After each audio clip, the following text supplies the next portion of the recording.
Hello students, welcome to our channel Crystal Maths. This is Akansha and we are here to solve sample question paper for Mathematics Standard Version Class 10th Term 2. अभी तक हम standard version के 2 question paper solve कर चुके हैं और आज हम सैम्पल पेपर 3 सॉल्व करने जा रहे हैं फॉर द स्टैंडर्ड वर्जन. तो चलिए स्टार्ट करते हैं सेक्शन ए से. क्वेश्चन नंबर 1 देखिए यहाँ पर. A point P is 10 centimetre from the centre of circle. यानी कि एक सर्कल है, ठीक है, और एक पॉइंट है P जो कि 10 सेंटीमीटर दूर है सेंटर से. सेंटर मान लिया O और ये है P जो कि 10 सेंटीमीटर दूर है, ठीक है. The length of tangent drawn from P to the circle. Circle से एक टेंजेंट, इस पॉइंट से एक टेंजेंट इस तरह से ड्रॉ की जाती है.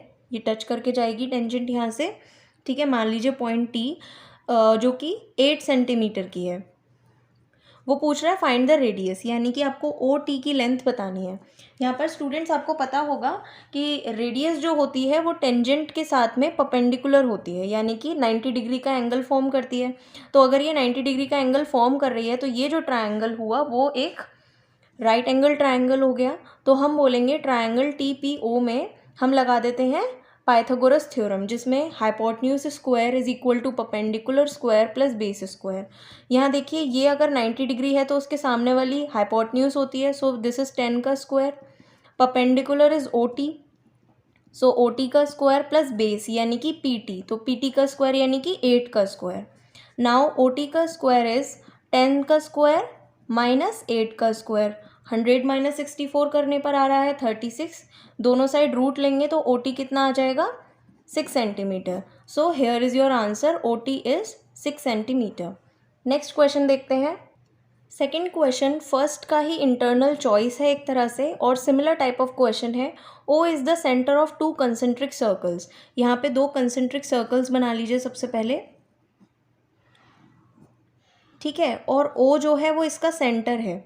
कहाँ है 12, एक तो रेडिया है और एक 13 सेंटीमीटर. तो 12 तो इसकी होगी छोटे वाले की और 13 जो है वो इसकी रेडियस होगी. तो आप बोल दीजिए ये 13 है और ये 12 सेंटीमीटर है. विजिबल होगा आई थिंक, ठीक है. अब बोल रहे हैं कि AB is a cord of outer circle. ये जो आउटर सर्कल है इसकी एक कॉर्ड है AB, इस तरह से जा रही होगी ये AB. Which touches the inner circle, जो कि इनर सर्कल को टच करती हुई जा रही है. What is the length of the chord AB. इस AB की लेंथ बतानी है आपको. इसको नाम दे देते हैं M. अब देखिए अगर आप ट्रायंगल MBO को देखेंगे तो हमेशा क्या होता है, सेंटर से कॉर्ड पर जब भी एंगल बनाया जाता है तो वो 90 डिग्री का होता है. तो ये अगेन क्या हो गया, एक राइट एंगल ट्रायंगल हो गया. तो ट्रायंगल MBO में देखिए hypotenuse is OB, so this is 13 का square is equal to perpendicular यानी कि 12, तो 12 का स्क्वायर प्लस बेस यानी कि MB, so this is MB का square. Now what is MB का स्क्वायर इज 13 का स्क्वायर इज 169 माइनस 12 का स्क्वायर इज 144, दिस इज 25. तो MB आपके पास जब रूट ले लेंगे तो 5 सेंटीमीटर आ जाएगी, ठीक है. और ये कॉर्ड को रेडियस क्या करती है, परपेंडिकुलरली बाइसेक्ट करती है, यानी कि AM और MB क्या होंगे, बराबर होंगे. अगर MB 5 सेंटीमीटर है तो AM भी 5 सेंटीमीटर होगी, है ना. यानी कि अगर आप AB की बात करें तो आपको 5 + 5 करना पड़ेगा which is 10 centimetre. So here is your answer. चलिए क्वेश्चन नंबर 2 पर चलते हैं. क्वेश्चन नंबर 2 क्या कह रहा है यहाँ पर, a solid sphere of radius R. एक सॉलिड स्फेयर है जिसकी रेडियस R है, स्मॉल r. उसको मेल्ट किया जाता है और उसको दोबारा से शेपिंग दे दी जाती है एक सॉलिड कोन की, ठीक है, कुछ इस तरह से. यहाँ पे इस कोन की हाइट आपको R दे दी है एक तरह से, ठीक है. यहाँ पर बोल दिया height R. Find the radius. आपको यहाँ का रेडियस फाइंड आउट करना है इस कोन का. आप मान लीजिए ये कैपिटल R जो है इसकी रेडियस है. अब देखिए मैंने आपको बताया था जब भी मेल्ट किया जाता है और दूसरा शेप दिया जाता है तो वॉल्यूम स्फेयर की और कोन की दोनों की बराबर हो जाएगी. जब भी मेल्ट किया जाएगा तो दोनों चीज़ों की वॉल्यूम जो है वो बराबर हो जाएगी. वॉल्यूम ऑफ स्फेयर क्या होता है, 4/3 पाई r³. तो यहाँ पे r ये दिया हुआ है. और वॉल्यूम ऑफ कोन होता है 1/3 पाई r² h. हाइट होता है आर स्क्वायर एच, लेकिन एच तो आपको स्मॉल आर गिवन है क्वेश्चन में, तो हम एच की जगह पर स्मॉल आर ही रखेंगे यहाँ पे। अब देखिए यहाँ से पाई कैंसिल हो गया, 3 से 3, आर क्यूब से आर, यानी कि यहाँ पर आर स्क्वायर ही तो बचेगा। तो मैं इसको ऐसे लिख सकती हूँ, यहाँ तो आर स्क्वायर बचेगा और यहाँ पे कैपिटल आर स्क्वायर बचेगा। इस स्मॉल आर से ये 2 टाइम्स कट जाएगा भाई, 3 है ना, तो कट जाएगा। यहाँ से आपको मिलेगा भाई आर, दोनों तरफ रूट लिया तो ये हो जाएगा आर, और यहाँ पर 2r। ठीक है, तो यानी कि आपको इसकी जो रेडियस मिली कोन की वो मिल चुकी है 2r। यही आपके क्वेश्चन ने आपसे पूछा था। क्वेश्चन नंबर 3 देखिए, अब क्या बोला है, अ सम ऑफ 2000 रुपीज़, यानी कि प्रिंसिपल अमाउंट हो गई आपके पास 2000 रुपीज़, और यहाँ पर रेट आपको दी गई है 6%। ठीक है, सिंपल इंटरेस्ट है यहाँ पे। कैलकुलेट द इंटरेस्ट, सबसे पहले आपको इंटरेस्ट कैलकुलेट करने हैं फर्स्ट सेकंड थर्ड ईयर के, सो ऑन। तो आप देखिए, आपको सिंपल इंटरेस्ट का फॉर्मूला पता होना चाहिए भाई, P into R into T divide by 100। अभी हम सिंपल इंटरेस्ट फर्स्ट ईयर का निकाल रहे हैं, तो क्या हो जाएगा, 2000 प्रिंसिपल, 6 रेट हो गई, टाइम पीरियड है 1/100, क्योंकि आप पहले साल का निकाल रहे हो तो टाइम पीरियड इज़ 1। इसे सॉल्व करो भाई, 120 रुपीज़ आंसर होगा यहाँ पे। उसी तरह SI2 निकालेंगे हम, same formula P into R into T. तो इस बार जो टाइम पीरियड होगा वो 2 रखेंगे यहाँ पर, सेम फॉर्मूला रहेगा, तो इसी का डबल हो जाएगा ये 240। उसी तरह से आप SI3 यानी कि सिंपल इंटरेस्ट 3 निकालेंगे, तो वही सेम फॉर्मूला, लेकिन टाइम पीरियड की जगह पर अब 3 रखा जाएगा, तो यहाँ पे हो जाएगा ये 360। तो कुछ इस तरह का पैटर्न आपको नज़र आ रहा है कि भाई 120 पहले साल में, उसके बाद 240, उसके बाद 360 and up to so on, ये चलता जा रहा है। ठीक है, अब देखो ये फर्स्ट पार्ट तो हो गया इसका। सेकंड पार्ट में आपसे पूछ रहा है, does the sequence of interest forms an AP, क्या ये जो इंटरेस्ट का सीक्वेंस बन रहा है क्या ये एपी फॉर्म कर रहा है। तो उसके लिए सिंपल फॉर्मूला, आपको कॉमन डिफरेंस पता करना पड़ता है, जिसमें कि आपको किसी भी टर्म में से उसका प्रीसीडिंग टर्म माइनस करना पड़ता है। मान लीजिए आपने 240 में से 120 माइनस किया तो आपको 120 मिलेगा। ठीक है, और आप देखें दूसरी तरफ से, मान लीजिए ये टर्म अगर आप उठाते और इसमें से प्रीसीडिंग टर्म को माइनस करते, आपको अगेन 120 ही मिलेगा। यानी कि कॉमन डिफरेंस तो सेम है इस सीक्वेंस में, और तभी हम कह सकते हैं कि ये एक एपी फॉर्म कर रहा है। So you can say this sequence, यहाँ पर लिख देते हैं, this sequence forms an AP, ये सीक्वेंस एक एपी फॉर्म कर रहा है, यानी कि यहाँ पर कॉमन डिफरेंस जो है वो सेम है हर बार। अब चलिए क्वेश्चन नंबर 4 देखते हैं यहाँ पे। If the mean of the following distribution, यहाँ पर आपको मीन ऑलरेडी गिवन है, याद रखिए। Find the value of P की वैल्यू फाइंड आउट करनी है। यहाँ एक्स आपको गिवन है, यहाँ फ्रिक्वेंसीज गिवन है, तो यहाँ एक बार लिख लीजिए टेबल बनाकर। एक्स आपको दिए गए हैं 2, 4, 6, 10 और P+5। उसी तरह फ्रिक्वेंसीज आपको दी गई हैं 3, 2, 3, 1 एंड 2। नाउ आप सबमिशन F यहाँ से निकाल सकते हैं, तो सबमिशन के लिए आप इन सबको प्लस कर लीजिए, आपको 11 मिल जाएगा। ठीक है, आपको क्या करना होता है, मीन का फॉर्मूला होता है sigma FI/XI upon sigma FI, और यू कैन से N, तो सिग्मा F। तो यहाँ पे आपको यानी कि अभी FX निकालना है, तो आपको क्या करना पड़ेगा, मल्टीप्लाई करना पड़ेगा। 4 2 जा 8, 6 3 जा 18, 10 1 जा 10, और यहाँ क्या है 2 मल्टीप्लाई बाय P+5, और आप कह सकते हो 2P+10। ठीक है, सबमिशन तो यहाँ पर भी निकालना पड़ेगा क्योंकि ये वैल्यू है, तो सबमिशन ऑफ FI/XI, जब आप इन सबको प्लस करेंगे तो आपको क्या मिल जाएगा, देखो 2P तो अकेला रहेगा, प्लस इन सबको प्लस कर लीजिए तो आपको मिलेगा 52। ठीक है, तो ये भी सबमिशन आपको मिल गया 2P + 52। अब यहाँ वैल्यूज़ रख देते हैं। समीशन ऑफ FI/XI की जगह रखेंगे 2P + 52 upon summation of FI की जगह रखते हैं 11। मीन आपको गिवन है 6। ठीक है, यहाँ सॉल्व करते हैं एक बार।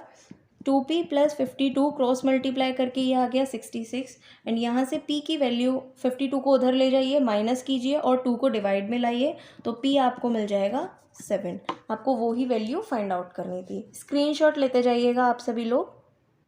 देखिए क्वेश्चन नंबर 5 यहाँ क्या कहता है, the product of 2 consecutive even integers. याद रखना, अगर कॉन्जिक्यूटिव इंटीजर्स बोल दें तो आप x+1 x+2 इस तरह से लेते चले जाते हो, बट क्योंकि यहाँ इवन इंटीजर्स बोला है तो हम मानेंगे लेट द इंटीजर्स बी। यहाँ हमें इंटीजर्स को 2x से मानना स्टार्ट करना पड़ेगा क्योंकि इवन कह दिया गया है।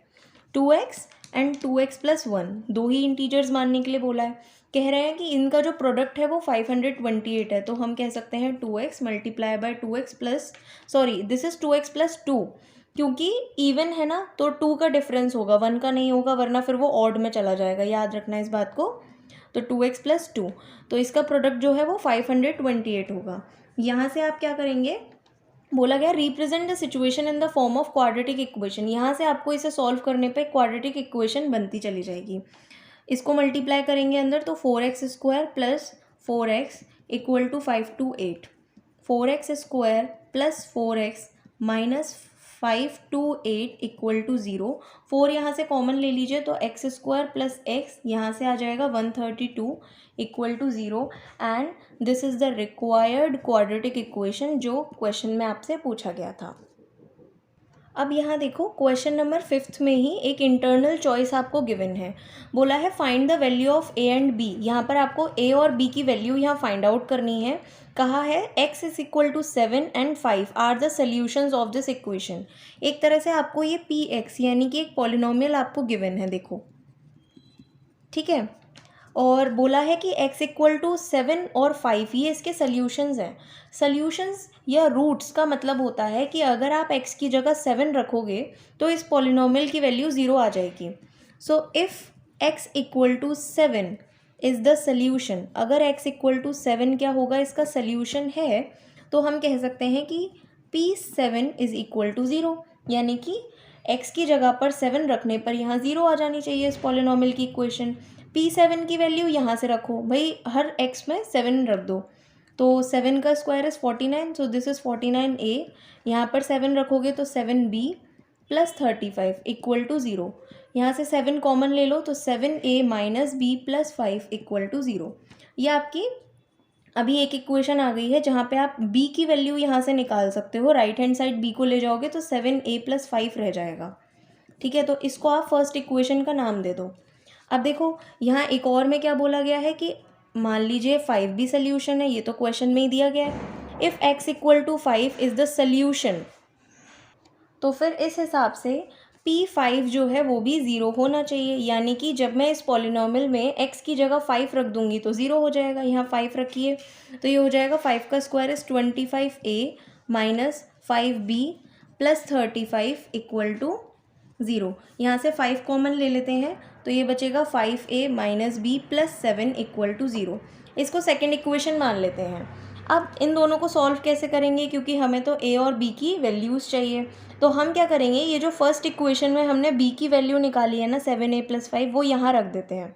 So putting value of b in second equation में हम b की वैल्यू रख देते हैं। देखो ज़रा, इसको थोड़ा ऊपर कर देती हूँ मैं। देखो 5a माइनस b की वैल्यू रखते हैं 7a plus 5 plus 7 equal to 0। आगे 5a minus 7a minus plus minus 5 plus 7 equal to 0। ये हो जाएगा minus 2a is equal to, ये वहाँ ले जाएंगे तो minus 2a is equal to 1। a की वैल्यू यहाँ पर 1 आ गई, a की वैल्यू इधर पुट कर देते हैं। b is equal to 7, 1 plus 5, so b is equal to यहाँ से आ गया 12। तो यही दो वैल्यूज़ आपको क्वेश्चन में फाइंड आउट करनी थी, ठीक है। इसका भी स्क्रीनशॉट ले लीजिएगा। ये क्वेश्चन इंपॉर्टेंट रहेगा, क्वेश्चन नंबर 6, ठीक है। यहाँ पर बोला है find the median of the collection of first 7 whole numbers. पहले शुरुआती जो 7 होल नंबर्स हैं उनका मीडियन आपको बताना है। तो क्वेश्चन नंबर 6 में देखो होल नंबर्स क्या होंगे, 0, 1, 2, 3, 4, 5 एंड 6, ठीक है। ये हो गए फर्स्ट 7 होल नंबर्स। इसका मीडियन क्या होगा, तो उसके लिए हमें देखना पड़ता है कि n क्या है। 1, 2, 3, 4, 5, 6, 7, तो n तो यहाँ 7 है। इसके लिए मीडियन क्या होगा, क्योंकि ये ऑड है, क्योंकि वैल्यूज़ क्या है, ऑड है, यहाँ पर मीडियन दो तरह से निकलता है। अगर n यानी कि नंबर ऑफ ऑब्जर्वेशंस अगर ऑड होती हैं तो मीडियन का फॉर्मूला रहता है n plus 1 divide by 2th observation, ठीक है। तो यहाँ पर क्योंकि n ऑड है, नंबर ऑफ ऑब्जर्वेशंस ऑड है, तो यहाँ मीडियन क्या हो जाएगा 7 प्लस 1 डिवाइड बाई 2th, यानी कि ये हो जाएगा 8/2 विच इज़ 4th ऑब्जर्वेशन। अब यहाँ फोर्थ ऑब्जर्वेशन क्या है, इन 7 में 1 2 3 4 यानी कि 3 इज़ द फोर्थ ऑब्जर्वेशन। तो इसके लिए जो मीडियन आ गया वो आ गया आपके पास 3।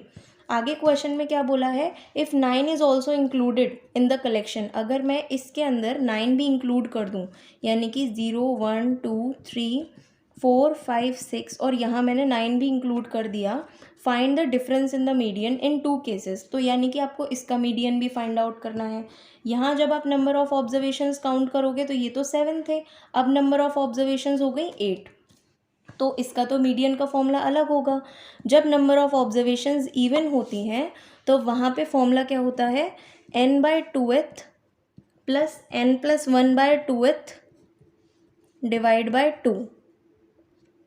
ये n/2 अलग रहेगा और +1 यहाँ पे अलग रहेगा, ठीक है।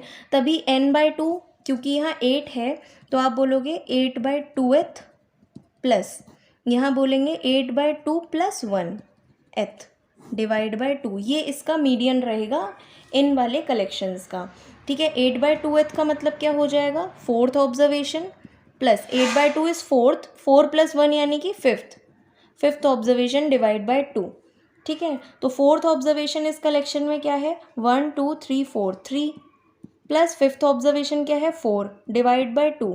सो दिस इज 7/2 विच इज़ 3.5, यानी कि इसके लिए मीडियन था 3 और इस वाले कलेक्शन के लिए मीडियन है 3.5। अगर आप इसका डिफरेंस निकालते हैं, यहाँ निकाल लेते हैं इसका डिफरेंस, अगर हम डिफरेंस निकालते हैं दोनों मीडियंस का तो क्या आ जाएगा 3.5 - 3 which is 0.5।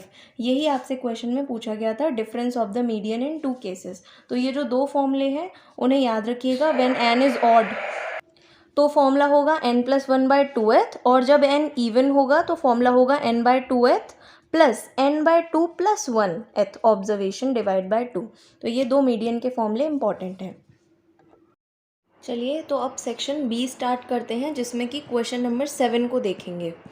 In an AP, एक AP में यहाँ पर बोला है the first term is 25, nth term is -17, sum of first N term is 60। यानी कि सबसे पहले तो इन्होंने बोला है फर्स्ट टर्म इज़ 25, जिसे हम A से रिप्रेजेंट करते हैं।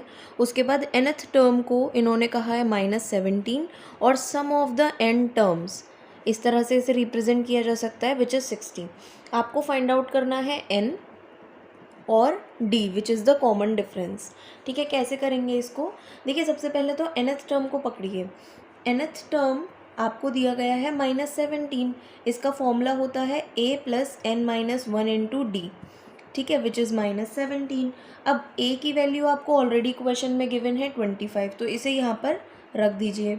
25 + n-1 × d -17। अब 25 को उधर ले जाएंगे तो -25 हो जाएगा, जिससे कि ये हो जाएगा माइनस का 42, ठीक है। इसे नंबर 1 इक्वेशन ले लेते हैं। अब सेकेंड इक्वेशन के लिए सॉल्व करते हैं। ये SN का फॉर्मूला देखो, SN इज़ 60, ये क्वेश्चन में गिवन है। SN का फॉर्मूला होता है n/2 2a + n-1 × d is equal to 60, ठीक है। यहाँ से फिर रखते हैं n/2, देखो यहाँ पर क्या है 2a, यानी कि ट्वाइस ऑफ 25 रख सकते हैं, जो कि क्या हो जाएगा 50 हो जाएगा, प्लस n-1 × d। ये n-1 × d की वैल्यू तो ये दे रखी है यहाँ से -42, तो यहाँ पर मैं डायरेक्ट रख देती हूँ -42 इज़ इक्वल टू 60। आगे देखो इसे सॉल्व करते हैं। अब n/2 50 - 42, ठीक है, इज़ इक्वल टू 60। अब इसे सॉल्व कर लीजिए आप लोग, तो आपके पास n आ जाएगा 15, ठीक है। यहाँ थोड़ा इसे ऊपर कर देती हूँ मैं, देखो n आ जाएगा यहाँ से 15। अब क्या करेंगे, इस 15 को हम फर्स्ट इक्वेशन में सब्सटीट्यूट कर देते हैं। देखो 15 - 1 is 14, 14 × d is equal to -42, ठीक है। 3 टाइम्स कैंसिल होगा ये, तो d इज़ इक्वल टू -3। तो आपको 2 चीज़ें निकालनी थी, n और d, आप निकाल चुके हैं क्वेश्चन के अकॉर्डिंग। अब देखिए इसी 7th क्वेश्चन में आपको एक इंटरनल चॉइस गिवन है, which term of the AP, ये AP है, विल बी -77, यानी कि आपसे पूछ रहा है कि ये तो nth टर्म है -77, इसका आपको n निकालना है कि कौन सा टर्म होगा जो कि -77 होगा। आप AP की प्लेलिस्ट में जाके AP सेक्शन को भी कवर कर सकते हैं। ठीक है, तो अब हम यहाँ बढ़ते हैं भाई। ए एन का फॉर्मूला क्या होता है, A plus N minus one into D is equal to -77। ये हमने इसी का फॉर्मूला खोल दिया है यहाँ पर।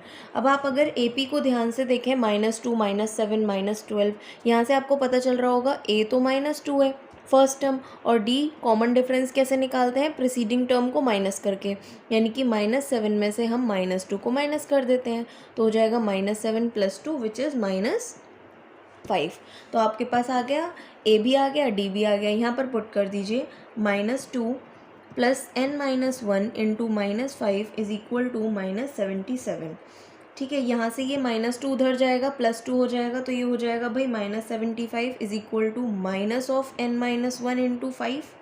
ठीक है, यहाँ से n-1, ये माइनस से माइनस कैंसिल हो जाएगा और ये आ जाएगा 15, और n यहाँ से आ जाएगा 16। तो यानी कि आप कह सकते हो कि -77 इस एपी का 16th टर्म होगा, ये आप कह सकते हैं। अब उसने क्वेश्चन ने दूसरा बोला है कि find the sum of this AP up to the term -77। मतलब ये एपी कुछ इस तरह से बढ़ रही है आगे, देखो ये ऐसे जाती जा रही है, -2 -7 -12 अप टू सो ऑन, ये -77 तक जा रही है। तो उसने कहा इन सब का सम फाइंड आउट करो। आपको पता चल गया कि ये जो 77 है ये तो 16th टर्म है, यानी कि आपको एक तरह से सम ऑफ 16 टर्म्स पता करना है, यही तो पता करना है आपको। इसकी n पता है तो सम ऑफ 16 टर्म्स। फॉर्मूला होता है एस एन का n/2, तो n की जगह पर आप लगाएंगे 16/2 2a + n-1 इंटू डी, ये फॉर्मूला इसका होगा। दिस इज़ 8 2a यानी कि -2 लगाएंगे आप यहाँ पर, प्लस n तो 16 है, 16 - 1 इज़ 15, और d अभी आपने यहाँ पर निकाला है -5। ठीक है, इसको सॉल्व कर लीजिए, आपको आंसर मिल जाएगा -632, और यही इस क्वेश्चन ने आपसे पूछा था। चलिए नेक्स्ट क्वेश्चन पे बढ़ते हैं आप। क्वेश्चन नंबर 8 देखिए अब। In a class test the sum of the marks obtained by Ankur in mathematics and science is 28। यानी कि एक क्लास टेस्ट में अंकुर ने 2 सब्जेक्ट्स का टेस्ट दिया है, मैथमेटिक्स और साइंस का, और उनका सम जो है आपको बता दिया, उसका स्कोर 28 रहा है। तो हम लेट कर लेते हैं कि मैथमेटिक्स में उसके मार्क्स x रहे होंगे, x मार्क्स उसके आए होंगे। तो साइंस में कितने मार्क्स होंगे भाई, 28 टोटल है, तो साइंस में क्या होंगे, 28 में से x माइनस कर देंगे तो साइंस के मार्क्स आ जाएंगे उसके। ठीक है, आगे उन्होंने बोला है if he had got 3 more marks in mathematics, यानी कि मैथमेटिक्स में अगर उसके मान लो 3 ज़्यादा आ गए और 4 मार्क्स कम आए साइंस में, यानी कि इससे 4 और कम आ गए। ठीक है, then the product of the marks, तो इन दोनों का जो प्रोडक्ट होगा वो एक्चुअली क्या होगा, 180 होगा, यही क्वेश्चन में बोला गया है। अब आपको क्या करना है, बस मार्क्स निकालने हैं यहाँ पे। तो इस इक्वेशन को चलिए सॉल्व कर लेते हैं। x + 3 28 - 4 is 24 - x is 180। ठीक है, यहाँ इसे सॉल्व कीजिए, क्वाड्रेटिक इक्वेशन फॉर्म हो जाएगी यहाँ पे, x² - 21x + 108 = 0। ठीक है, 108 के आपने फैक्टर्स किए, 12 और 9 आ रहा है, जिसको यहाँ पर प्लस करने पर 21 बन रहा है। तो आप इसे ऐसे लिख सकते हैं 12 + 9x + 108 = 0। फिर माइनस साइन अंदर ले जाइए, 12x - 9x + 108 = 0। अब इसे हम सेपरेट कर लेते हैं, तो यहाँ से तो x - 12, यहाँ से भी -x - 12। ठीक है, तो x - 9 और x - 12 = 0, ये फैक्टर्स हो गए इसके। यहाँ से जब आप देखेंगे तो x आ गया 9, जब आप एक बार इसको 0 के इक्वल रखेंगे, और यहाँ से x आ गया यहाँ पे 12। यानी कि दोनों ही सिचुएशंस पॉसिबल हैं, या तो एक नेगेटिव में आ जाता तो आप मना कर देते एक को, लेकिन यहाँ दोनों ही पॉजिटिव में आ गए। तो अब आप क्या कह सकते हैं कि अगर भाई मैथमेटिक्स में मान लिए हमने कि 9 मार्क्स हों, अकॉर्डिंग टू दिस आंसर, अगर x हमारा 9 होगा तो ऑब्वियसली यहाँ पर 28 - 9 करना पड़ेगा, जो कि हमारा आ जाएगा 19, यानी कि साइंस में 19 होंगे। और अगर इफ़ x = व्हाट, x = 12, अगर x 12 होंगे, यानी कि मैथमेटिक्स में अगर हमारे मार्क्स 12 होंगे, तो यहाँ पर 28 - 12 करना पड़ेगा, 16 मार्क्स हमारे साइंस में होंगे, तब ये सिचुएशन फुलफ़िल हो जाएगी। चलिए नेक्स्ट क्वेश्चन पे मूव करते हैं। देखिए अब क्वेश्चन नंबर 9 कंस्ट्रक्शन से रिलेटेड है और ये क्वेश्चन काफ़ी इंपॉर्टेंट है, आपको काफ़ी बार कराया जा चुका है, तो आई होप कि आप इसे खुद भी करें एक बार। तो चलिए यहाँ पर बोला है draw a circle of radius 5 centimetre. सबसे पहले हम 5 सेंटीमीटर का एक सर्कल ड्रॉ कर लेते हैं जल्दी से यहाँ पे। ठीक है, तो ये लिया हमने 5 सेंटीमीटर और यहाँ से एक सर्कल, तो यहाँ हमने 5 सेंटीमीटर का एक सर्कल ड्रॉ कर लिया है। अब क्वेश्चन में कहा है from a point P 8 centimetre away from it centre, यानी कि हमें एक पॉइंट P लेना है जो कि 8 सेंटीमीटर दूर हो इस सेंटर से। तो देखो भाई, अगर ये 5 है तो मुझे यहाँ से, ये देख पा रहे होंगे आप, 8 सेंटीमीटर है यहाँ पर।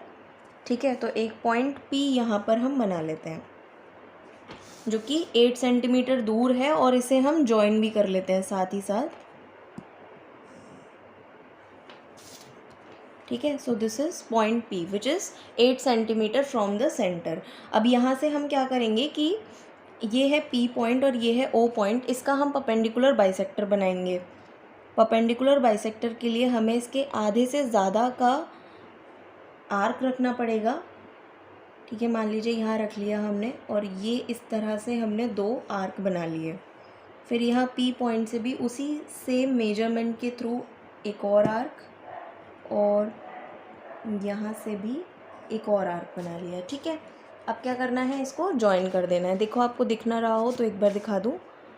ठीक है, यहाँ से अब हम इसको जॉइन कर लेंगे इस तरह से। अब ये हो गया इसका परपेंडिकुलर बाइसेक्टर जिसे मैंने नाम दे दिया है M। ठीक है, यानी कि ये एक तरह से बाइसेक्ट हो चुका है। तो अब मैं PM इसको रेडियस मानूंगी और यहाँ से एक सर्कल ड्रॉ करूँगी। PM को मैंने यहाँ रेडियस माना है, याद रखिए, और यहाँ से एक सर्कल मैंने ड्रॉ किया है। ये थोड़ा रफली हो सकता है क्योंकि ऑब्वियसली थोड़ा जल्दी जल्दी में किया जा रहा है, वरना ये O यहाँ से अटैच भी रहेगा। अब देखिए क्या करेंगे हम, क्योंकि क्वेश्चन में पूछा है कि construct a pair of tangents to the circle, हमें इस सर्कल पे टेंजेंट्स बनानी थी। ठीक है, तो हम क्या करेंगे, ये जहाँ से इंटरसेक्ट कर रहा है ना, हम इस P को वहीं ज्वाइन कर देंगे। देखो इस तरह से, यहाँ पे यहाँ इंटरसेक्ट कर रहा है, देखो यहाँ पे यहाँ इंटरसेक्ट कर रहा है, तो हम इसको वहीं से ज्वाइन कर देंगे। तो ये इस सर्कल पे 2 टेंजेंट्स बन जाएंगी। अब उसने बोला है मेजर कर लो इन टेंजेंट्स को, तो आप मेजर कर लीजिएगा इन दोनों टेंजेंट्स को। ठीक है, सेम ही जो है इनकी लेंथ आएगी। ओके, आगे क्वेश्चन करते हैं हम।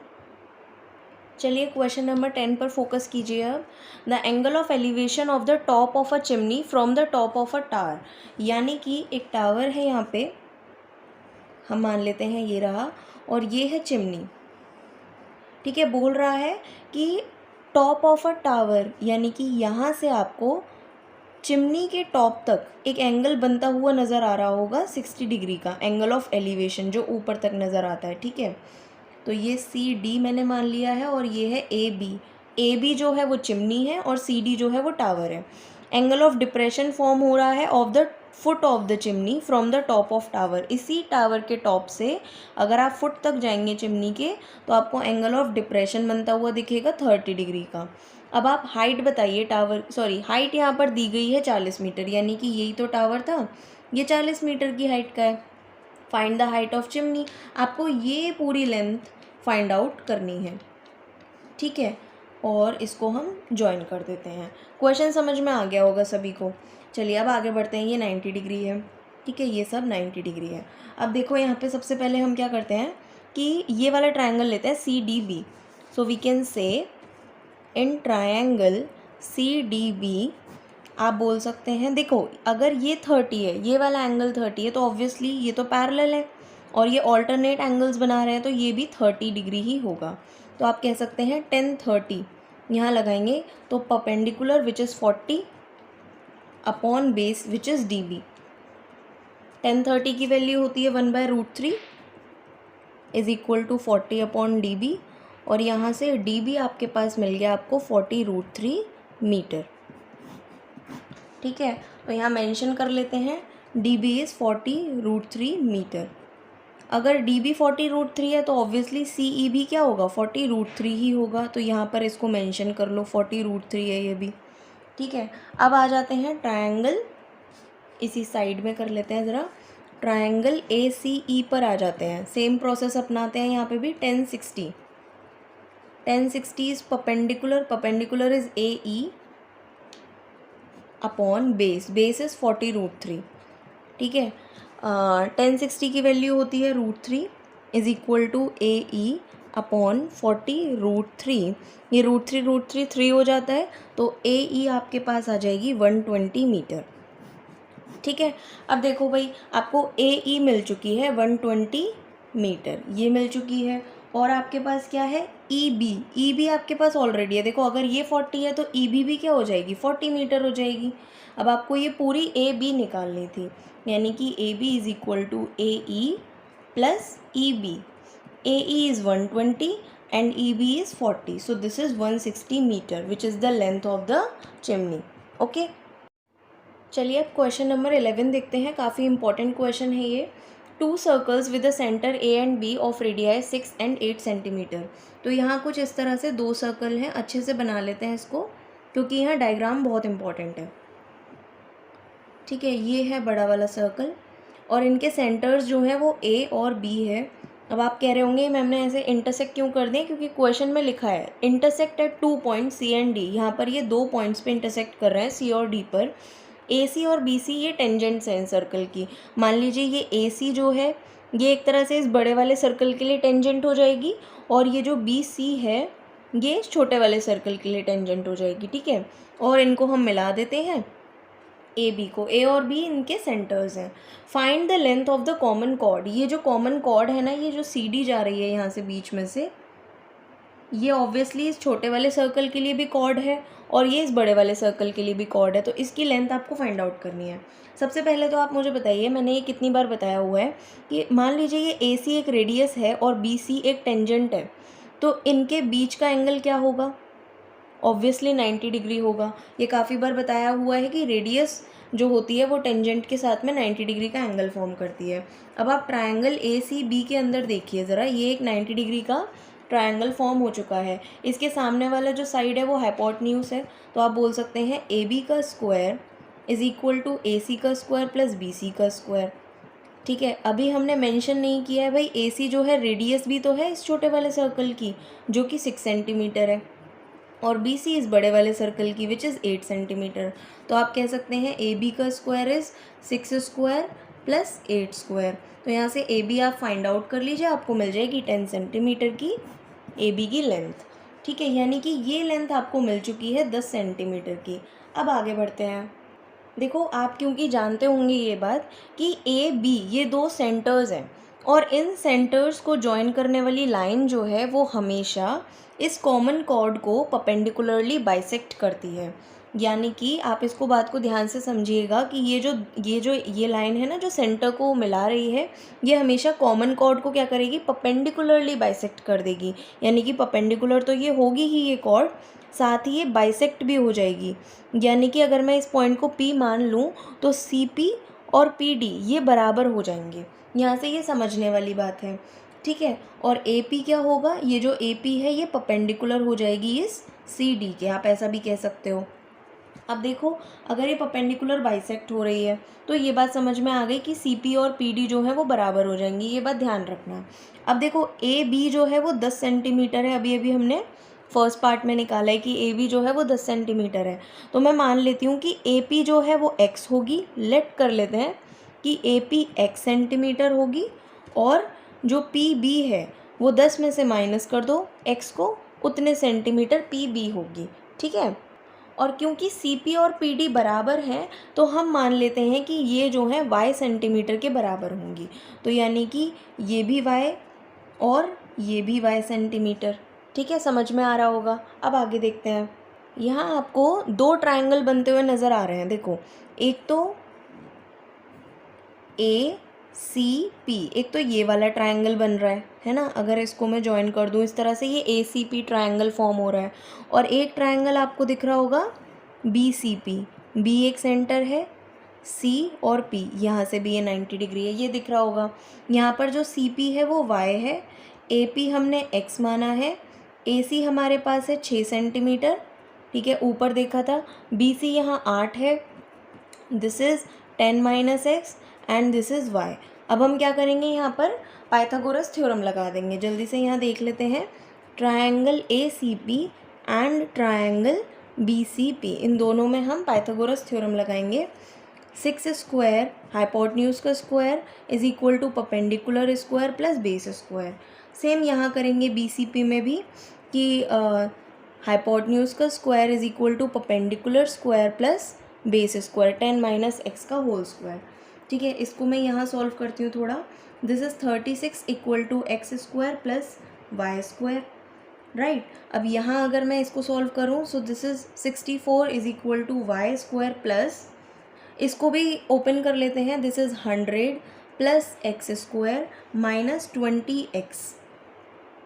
अब देखो आपको दिख रहा होगा कि X square plus Y square की वैल्यू यहाँ से 36 है, तो यहाँ पर भी आपको X square plus Y square दिख रहे होंगे, तो ये वैल्यू एक्चुअली में आप यहाँ पर यूज़ करो। So this is 64 equal to X square plus Y square की जगह मैंने रख दिया 36 प्लस 100 माइनस 20x।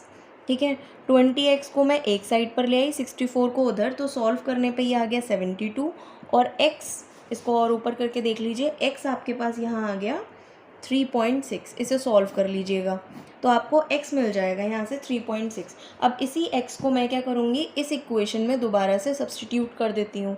तो यहाँ देखिए 36 इक्वल टू 3.6 का whole square plus Y square is equal to 36 minus इसका स्क्वायर खोलेंगे तो 12.96।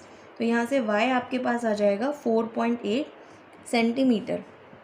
ठीक है, अब आपको क्योंकि कॉमन कॉर्ड यानी कि CD की लेंथ पता करनी थी, तो यहाँ पर तो ये भी y है और ये भी y है, यानी कि आपको ट्वाइस ऑफ y करना पड़ेगा CD की लेंथ के लिए। ठीक है, तो आप क्या करेंगे, twice of 4.8 which is 9.6 centimetre.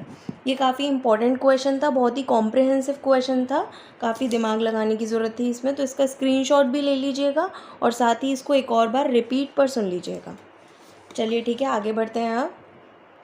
अब देखिए क्वेश्चन नंबर 12, ये भी काफ़ी इंपॉर्टेंट क्वेश्चन है। The angle of elevation of the top of a rock from the top and foot of a 100 metre high tower. तो हम मान लेते हैं ये एक 100 मीटर का हाई टावर है और ये है एक रॉक। ठीक है, this is 100 metre high tower.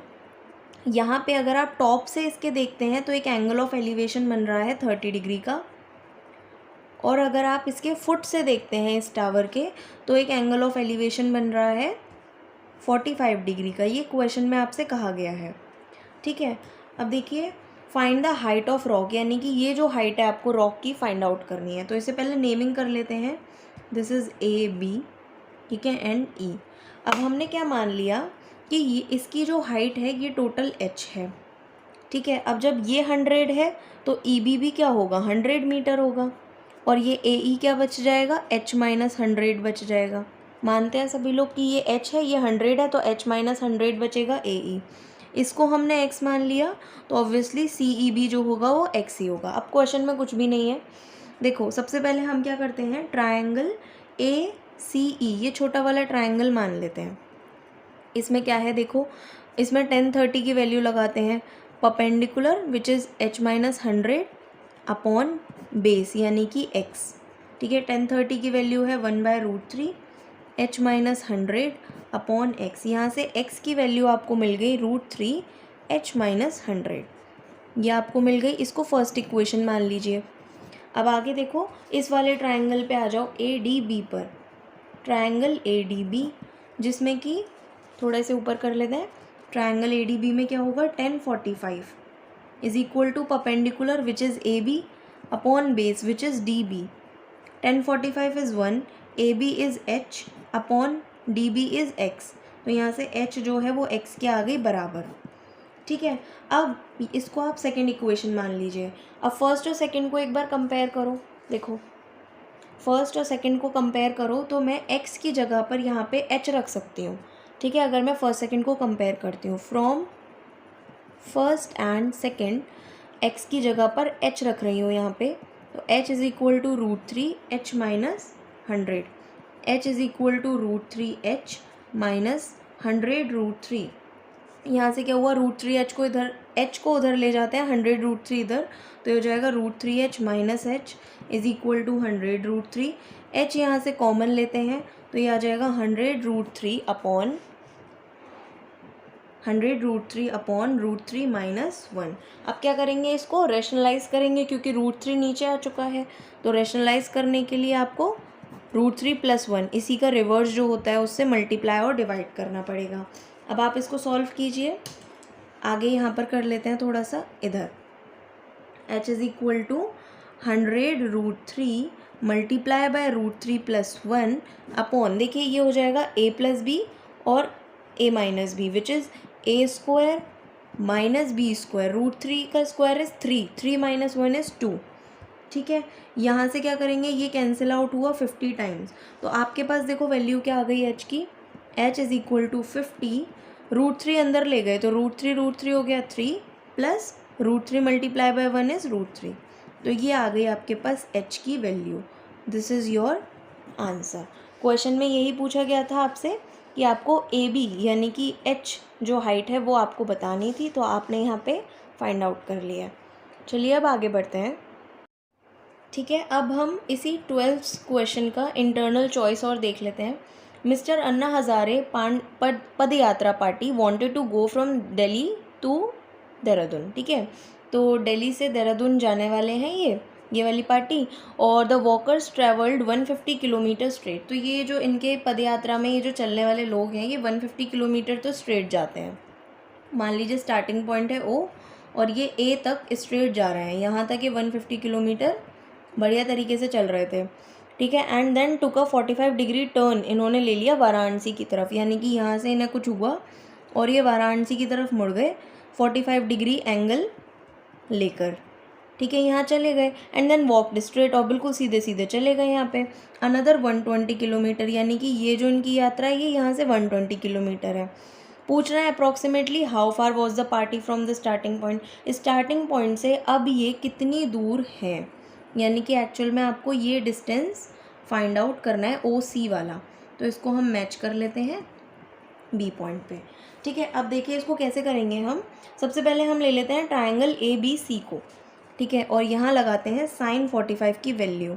So this is perpendicular upon hypotenuse BC upon AC। sin 45 की वैल्यू है 1/√2, BC की वैल्यू आपको फाइंड आउट करनी है, AC आपको पता है 120, तो यहाँ से BC निकल कर आ गई 60√2 किलोमीटर।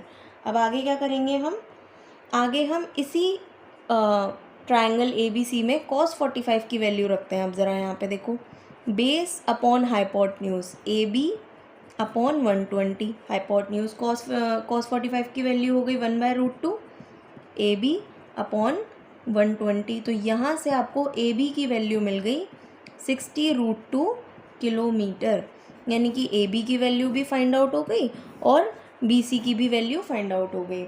अब देखो ज़रा, आपको देखना है कि OB की लेंथ क्या होगी। अब देखो AB की तो 60√2 है, तो एक तरह से OB की लेंथ इसको मिला दो आप पूरा, OB की लेंथ पता चलेगी 150 + 60√2। यहाँ क्वेश्चन में आपको √2 की वैल्यू भी गिवन है, ठीक है, 1.414, तो यहाँ पर आप वैल्यू पुट कर देना 1.414, तो आपको यहाँ से OB की लेंथ पता चल जाएगी 234.84 किलोमीटर, ये है OB की लेंथ।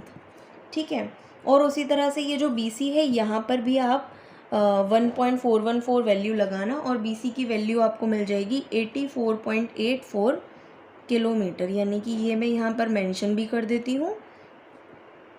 ठीक है, ये हमें बार बार देखना नहीं पड़ेगा, और इसको भी मैं मेंशन कर देती हूँ 234.84 किलोमीटर, ये भी आ चुकी है। अब तो फिर क्वेश्चन में कुछ बचा ही नहीं, क्योंकि आपको OC की लेंथ फाइंड आउट करनी है।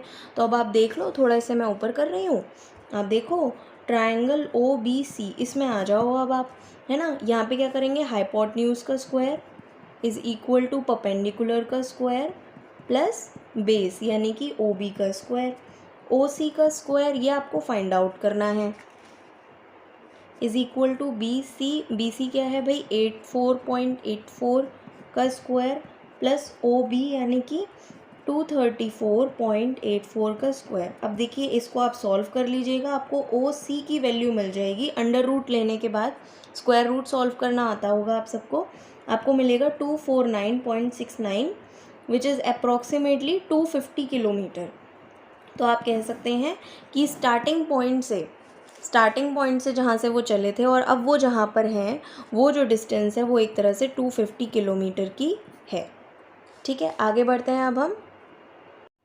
क्वेश्चन नंबर 13 देखिए अब ज़रा। केस स्टडी 1 पर आ चुके हैं हम सभी।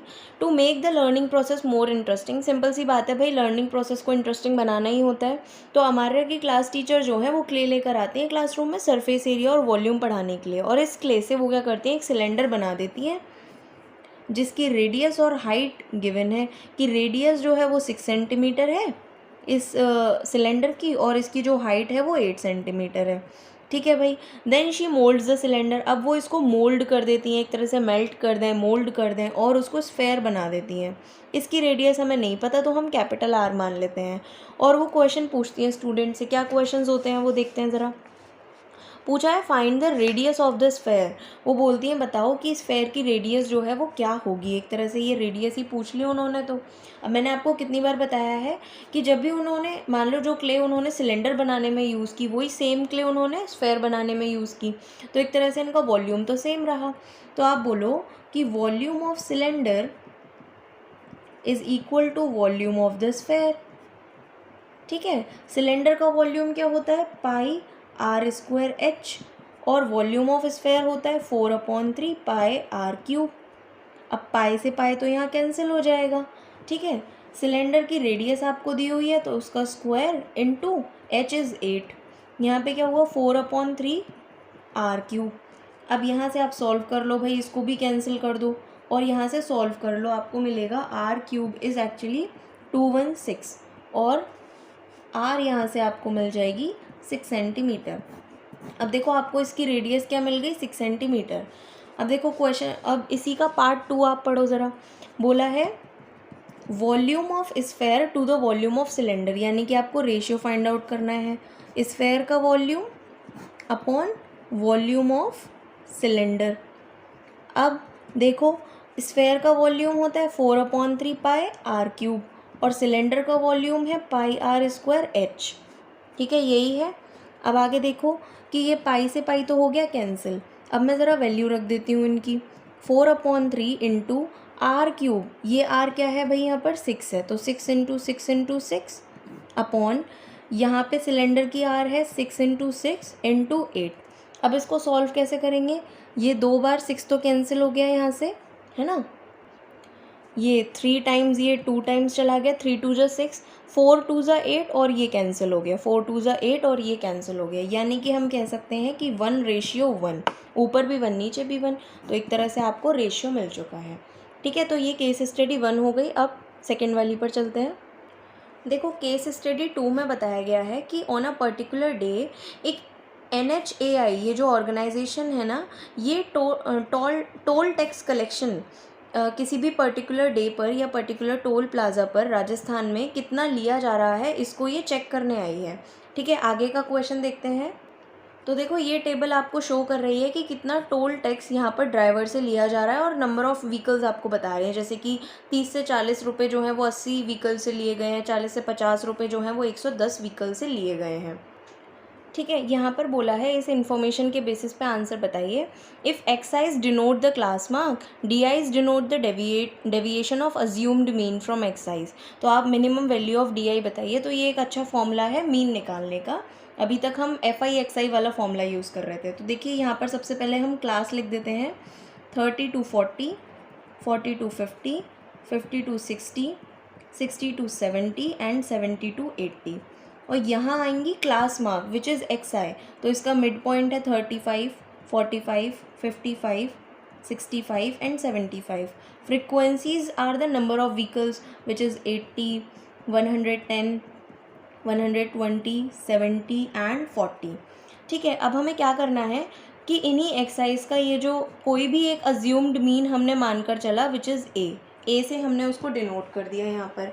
तो मैंने 55 मानकर चला है। ठीक है, यहाँ दिख रहा होगा आपको, यहाँ 55 मैंने मानकर चला है अज्यूम्ड मीन। क्या करना होता है हमें, डेविएशन यानी कि DI निकालना होता है, जिसका फॉर्मूला होता है XI माइनस ए।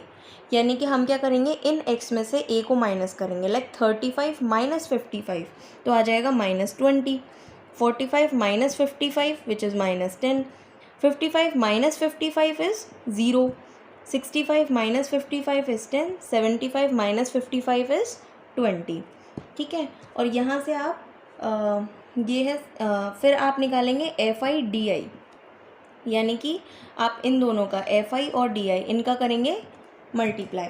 तो यहाँ आ जाएगा भाई -1600, यहाँ पर -1100, फिर ये हो जाएगा 0, मल्टीप्लाई करने पर ये हो जाएगा 700 और ये हो जाएगा 800। समेशन ऑफ FI/DI यानी कि इनका समेशन करो भाई, इनको प्लस करो और इनको प्लस करो, तो ये तो नेगेटिव टर्म हो गया, ये पॉजिटिव टर्म हो गया, तो एक तरह से आ जाएगा आपके पास -1200 यहाँ पे। ठीक है, यहाँ पर आप समेशन ऑफ FI भी निकाल लीजिए, 420 आ जाएगा आपके पास। अब फॉर्मूला क्या होता है, देखो अभी उन्होंने क्वेश्चन नंबर 1 में क्या पूछा है, यहाँ पूछा है कि आपको मिनिमम वैल्यू ऑफ DI का मॉड आपको बतानी है। तो देखो ज़रा यहाँ पर अगर हम DIs को देखें तो ये -20 -10 है। DI के मॉड की वैल्यू क्या होंगी, मॉड का मतलब होता है एक तरह से पॉजिटिव वैल्यूज़, तो जब भी नेगेटिव होगा अंदर मॉड के तो वो पॉजिटिव बन जाता है। तो ये तो 20 रहेगा, ये भी 10 रहेगा, 10 आ जाएगा, और 0 का तो 0 ही रह जाएगा, और ये फिर से रिपीट ही हो रहे हैं। तो ये तीनों वैल्यूज़ आ जाएंगी DI के मॉड की, लेकिन उसने पूछा है मिनिमम वैल्यू, तो मिनिमम तो यहाँ पर 0 है, तो 0 इज़ योर आंसर। ठीक है, फर्स्ट पार्ट का। सेकंड पार्ट में आपसे उसने मीन पूछा है, तो मीन का फॉर्मूला होता है, मीन का फॉर्मूला होता है assumed mean plus summation of FI/DI upon summation of FI। इसे आप नोट डाउन कर लीजिएगा अगर आपको नहीं पता हो तो। अज्यूम्ड मीन आप मान के चले थे 55, ये समेशन आप यहाँ निकाल चुके हो -1200 upon summation of FI is 420। अब आप पहले इसको सॉल्व कर लीजिए, आपको आंसर मिलेगा ₹52.14, and this is your mean of toll tax received by NHAI by the assumed mean method. तो काफ़ी अच्छा सेशन रहा आज का, और काफ़ी अच्छे क्वेश्चंस भी रहे। अगर आपको ये सैम्पल पेपर्स पसंद आ रहे हों तो प्लीज़ लाइक कीजिएगा, शेयर कीजिएगा, सब्सक्राइब कीजिएगा चैनल को, और हमें बताते रहिएगा कि और क्या इसमें इम्प्रूवमेंट करने की ज़रूरत है। Thank you so much.